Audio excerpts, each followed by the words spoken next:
I remember the first time I felt it, the distance. We sat in the same room, but we were strangers. No warmth in the air, no connection.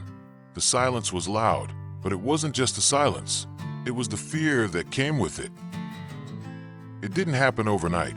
At first, it was small things, the forgotten texts, the absent glances. I stopped sharing my day. I stopped reaching out. Slowly, the intimacy faded, and I didn't even notice until it felt too late to fix. I was terrified of rejection. What if I wasn't enough? The thought of opening up, of being vulnerable, seemed more painful than staying silent. But all that silence did was keep us stuck, afraid to face the truth we were both avoiding. If you feel the distance growing, don't let it consume you. Speak your truth, even when it feels like a weight you can't carry. One real conversation is worth more than weeks of silence. Intimacy fades when we stop fighting for it.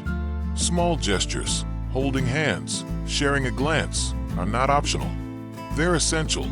It's in those little moments where intimacy is built, and without them, it's impossible to keep the connection alive. I thought you would always know what I needed, without me saying a word, but I was wrong. We can't expect each other to read our minds. Communication is everything, and I wasn't doing my part to make my needs clear. Finally, I said, I miss us. It wasn't about fixing everything with one conversation. It was about admitting the truth, about acknowledging the fear of the loss, the silence, and letting that truth break the walls between us. If you're feeling stuck, start with something small. Share what you've been holding back, even if it feels terrifying. One conversation, one step, can change everything between you. What if we let go of the fear? The fear of judgment, rejection, or misunderstanding. What could intimacy look like if we stopped hiding? If we trusted each other to just be real, without the masks we've been wearing? Don't let silence control your relationship. Open up, ask your partner what they need, and share what you need. The conversation doesn't have to be perfect, but it has to happen. What if we lose everything we've built? What if the distance between us becomes too great, but the fear of losing it all is keeping us stuck? It's that very fear that's holding us back from the love we still have. Trust is the first step, even when it's scary. Reaching for your partner's hand, letting them see your vulnerability. It's the beginning of something new, the start of rebuilding what was almost lost. Trust isn't rebuilt overnight. It takes time and small steps. Show up every day, even when it feels hard.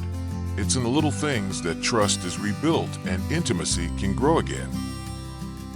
I waited for you to meet my needs, but I didn't express them. I assumed you knew, but how could you? I kept my desires locked away, and that distance grew because of it. I was scared to show you who I really was. What if I wasn't enough?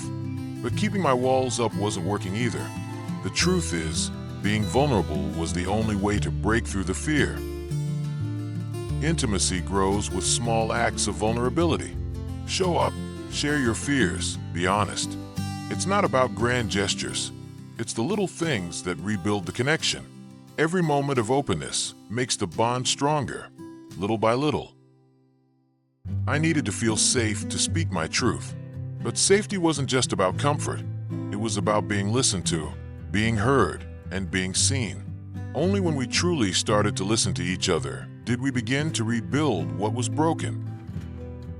I was terrified of being seen. What if you didn't accept me? But staying hidden wasn't helping us.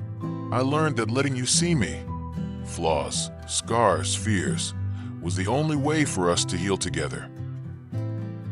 Vulnerability isn't weakness. It's the strength to allow someone into your heart. When I let you in, I realized that we both healed. The walls we built around ourselves were the only thing keeping us from the love we both needed. Vulnerability creates connection. It's the foundation of intimacy. Be honest, show up, share your fears, and listen. That's how we build the deepest relationships, by letting each other in, no matter how hard it feels. We made assumptions about each other. thinking we knew what the other person needed. But assumptions don't create understanding, they build walls.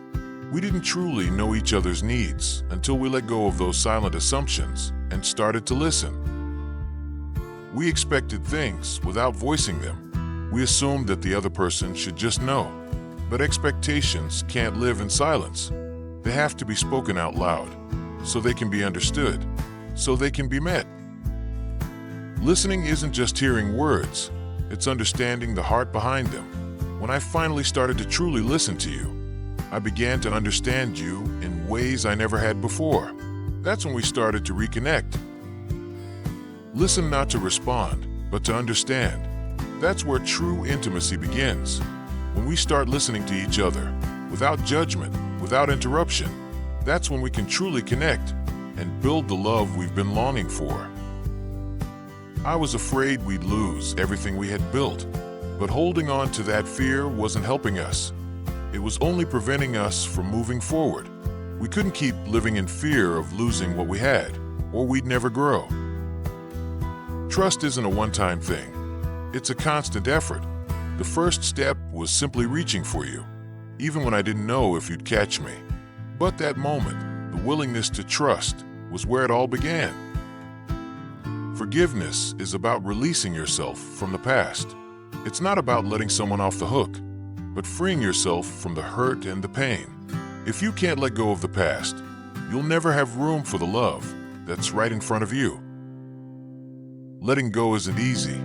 It's one of the hardest things we have to do, but it's the only way to move forward, to heal together. Holding on to the past only weighs us down. We have to let go to make room for what's ahead. Trust the process. Healing takes time. If you're both willing to try, you can rediscover the love you thought you lost. One step, one conversation, one day at a time. Trust that it will lead you back to each other. Healing takes time, and it's not always linear. Every day is a step forward, even when we feel stuck. Trust the process. Trust that each small act of vulnerability, each conversation, can bring us closer to where we want to be. But first, we must trust ourselves to stay the course. Reconnection is a gradual process. It's in the little moments, sharing a look, offering a hand, that we rebuild. Trust isn't rebuilt in one grand gesture, but in the day-to-day effort to show up for each other, no matter what. Start with small gestures. Show up for each other every single day. It's not about grand gestures, it's in the little things. The quiet moments, the unspoken understanding. Trust that these small actions will lead to deeper connection. Trust that, day by day, the bond you rebuild will be stronger than it was before.